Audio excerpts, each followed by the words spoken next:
자, 여러분들 딱 이 한 가지 선택 때문에 매년 100만 원이 넘는 세금을 더 내고 있다면 어떨까요? 안녕하세요. 불필요한 것은 빼고 필요한 것만 딱 알려드리는 보험 사실 확인입니다. 얼마 전에 정말 흥미로운 질문을 받았습니다. 팀장님, 연금저축펀드랑 IRP가 그렇게 좋다는데 왜 안 하시는 거예요? 옆자리 김대리는 1,800만 원까지 꽉꽉 채워 넣었던데. 자, 세액공제를 받을 수 있는 개인연금 상품에 대한 이야기를 한 번쯤 들어보셨을 거예요. 특히 연금저축펀드나 IRP는 매년 세액공제 혜택도 받을 수 있고 노후준비도 할 수 있기 때문에 굉장히 합리적인 금융상품이라고 많이 알려져 있습니다. 그래서 많은 분들이 이런 고민을 합니다. 세금도 줄일 수 있다는데 나도 하나 들어야 하는 거 아닐까? 연말정산 때 환급도 받을 수 있다는데 지금이라도 가입해야 할까? 사실 이런 질문을 들을 때마다 저도 한 번쯤은 다시 생각해 보게 됩니다. 정말 이렇게 좋은 상품이라면 왜 어떤 사람들은 적극적으로 가입하고 또 어떤 사람들은 가입하지 않는 걸까? 자, 오늘은 바로 이 부분에 대해 이야기해 보려 합니다. 연금저축펀드와 IRP가 어떤 상품인지, 그리고 많은 사람들이 말하는 것처럼 정말 무조건 좋은 선택인지, 왜 나는 이런 합리적인 개인연금을 고민하고 있는 건지에 대해서도 솔직하게 말씀드리려고 합니다. 끝까지 보시면 연금저축과 IRP를 지금 가입해야 할지 아니면 다른 선택이 더 나을지 판단하는 데 분명 도움이 되실 거예요. 영상 시작 전에 구독과 좋아요 꼭 눌러주시고요. 알림 설정으로 보다 빠른 노후연금 정보 받아가시기 바랍니다. 1:1 무료 상담은 위 전화번호로 상담 신청해주세요. 그럼 바로 시작해 보겠습니다. 자, 일단 우리는 연금저축펀드와 IRP에 대해 알고 출발해야 합니다. 말 그대로 젊을 때 매년 저축해 두었다가 나중에 그 돈을 연금처럼 나눠받을 수 있도록 하는 상품입니다. 미리 저축하고 장기로 묶이는 대신 나라에서 세액공제 혜택을 주는 상품이에요. 국민들이 노후 준비를 너무 안 하니까 나라에서 이런 혜택을 주는 겁니다. 제발 좀 노후 준비 좀 해라 라는 거죠. 국가 입장에서는 국민들이 돈을 한꺼번에 쓰지 않고 차곡차곡 모아놨다가 노후에 나눠 쓰기를 바라는 거죠. 은퇴 후 소득이 없을 때 생활고를 겪지 않도록 하기 위해서입니다. 그래서 활발히 사회생활을 하는 30, 40대에 차곡차곡 돈을 모았다가 만 55세부터 연금을 개시해서 만 65세까지 나누어 사용하게 바라는 거예요. 만 65세부터는 또 국민연금이 나오니까 그 전까지 개인연금을 개시해서 생활비를 충당하라는 거죠. 그래, 알겠어. 그래서 이 연금저축 IRP가 어떤 혜택을 주는 건데, 자, 이 연금저축과 IRP는 세액공제 혜택이 있는데요. 오랫동안 꾸준히 저축하는 대신 국가에서 매년 세액공제 혜택을 줍니다. 쉽게 말해서 저축액의 최저 13.2%에서 최대 16.5%까지 돌려주는 거예요. 이게 바로 연금저축과 IRP를 드는 핵심 이유입니다. 그렇다면 저축 전액을 세액공제 해주느냐? 또 그건 아닙니다. 연금저축에서 최대 600만원, IRP에서 최대 300만원, 합쳐서 최대 900만원까지 세액공제 혜택을 받을 수 있어요. 900만원에 16.5%인 148만 5천원을 연말정산 때 돌려받을 수 있는 구조입니다.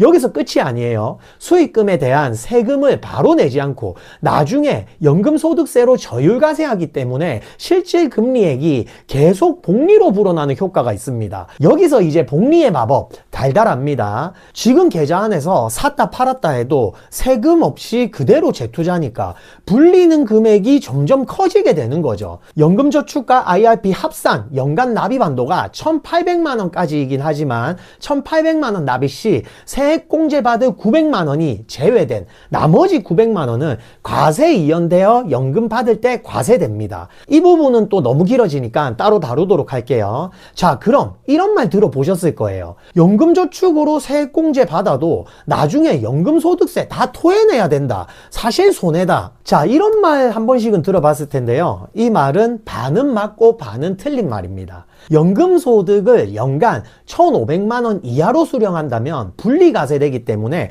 5.5%만 내면 됩니다. 즉 세액공제로 15.5% 혜택을 받고 나중에 5.5%만 내면 되니 실질적으로는 이득인 구조입니다. 반대로 연간 1,500만원을 초과해서 받으면 종합소득세에 포함되어서 최소 15% 이상의 소득세를 내야 할 수도 있습니다. 게다가 초과분에만 해당하는 것이 아니라 모든 연금 전체가 종합소득세 포함이 되기 때문에 주의가 필요하고요. 또한 중도해지하거나 일시금으로 수령하게 되면 기타 소득세로 분류되어 16.5%의 세금을 토해내야 합니다. 세액공제 받은 만큼 다시 뱉어야 되는 건 당연하고요. 어쩌면 원금도 훼손될 가능성도 있습니다. 그러니 이 말이 나오는 거죠. 자, 그럼 이 연금저축 IRP 어떻게 활용해야 할까요? 연말정산 세액공제 혜택을 최대한 누리고 싶다면 다음과 같이 활용하시면 됩니다. 10년간 연 1,500만 원 이하로 나눠 받을 수 있도록 적립하세요.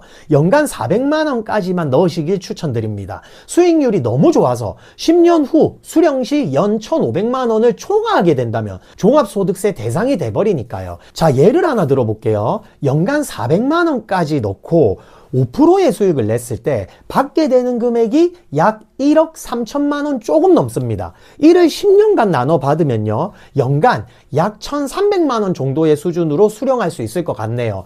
연간 1,500만 원 이하의 연금소득이니 종합소득세 대상에서 제외될 수 있습니다.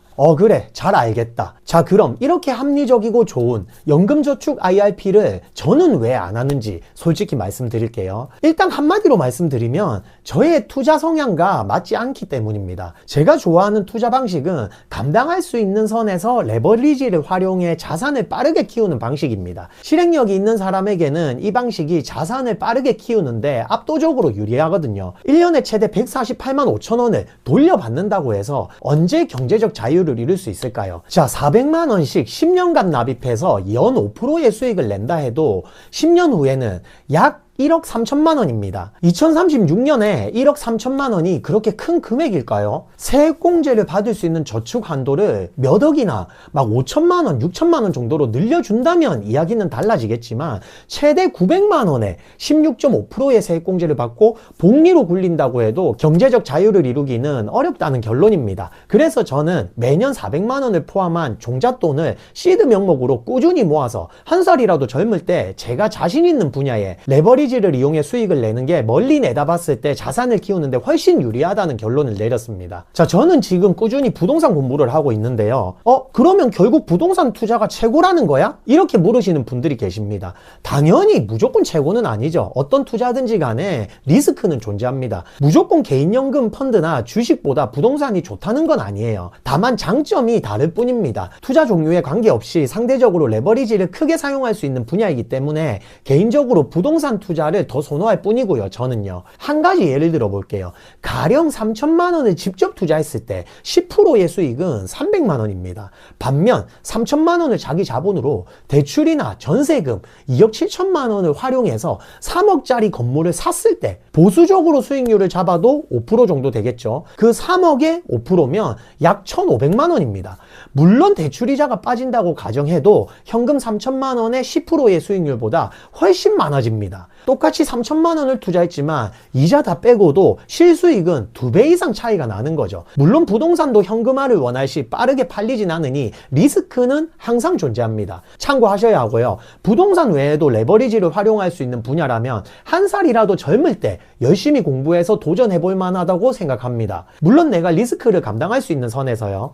부자들은 어떻게 하면 세금을 아낄 수 있을까 보다 어떻게 하면 더 벌 수 있을까를 먼저 고민합니다. 세금으로 얼마나 절약할 수 있을까 보다는 어떻게 하면 세금을 많이 내더라도 내 수익을 늘릴 수 있을까를 고민하시길 바랍니다. 자, 그래도 개인연금을 할지 말지 고민되시는 분들께 한 가지 더 말씀드릴게요. 현재 나이와 자산을 먼저 한번 체크해 보세요. 제가 항상 말씀드리는 자산 재배분입니다. 소득이 안정적이고 자산도 일정 수준까지 키워 놓으셨다면 개인연금도 충분히 메리트 있는 선택이 될 수도 있습니다. 13.5%에서 16.5%, 세액공제는 사실 정말 괜찮은 혜택이니까요. 하지만 현재 현금 흐름이 많지 않은 상태에서 매년 묶이는 400만 원은 생각보다 크게 다가옵니다. 결국 이걸 할지 말지 결정하시기 전에 이 세 가지를 먼저 체크해 보시고 결정하세요. 자, 첫 번째, 내 자산에서 연 400만 원이 5% 정도의 비중인가? 두 번째, 월 현금 흐름에서 투자금과 생활비를 제외하고도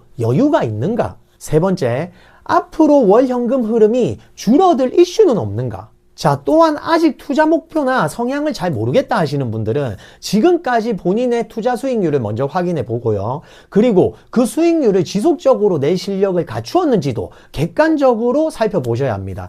예를 들어 5천만 원을 투자해서 현재 1억이 됐다면 투자금 대비 100% 수익률입니다. 앞으로도 그렇게 투자를 하실 수 있는 능력이 있으시면은 계속 그 방법으로 이어가시면 되시고요. 또 1억으로 주식 투자를 해서 지금까지 수익률이 20% 30% 장기적으로도 이 정도 수익률을 낼 자신이 있다면 그 방법으로 투자하셔도 괜찮습니다. 자, 투자는 여러분들의 자유예요. 오늘은 연금저축펀드와 IRP에 대해 알아보고 제가 왜 이 상품을 선택하지 않았는지에 대해 솔직하게 이야기해봤는데요. 중요한 건 이겁니다. 돈이 없어서 못한다 와 내가 주체적으로 분석하고 판단해서 안 하기로 선택했다는 질적으로 완전히 다른 이야기입니다. 스스로 한 선택에는 후회가 없거든요. 내 최종 투자 목표, 현재와 미래의 현금 흐름의 상황, 그리고 나의 투자 성향을 충분히 점검해 보신 후에 결정하시길 바랍니다. 그래야 후회 없이 꾸준히 자산을 불려나갈 수 있습니다.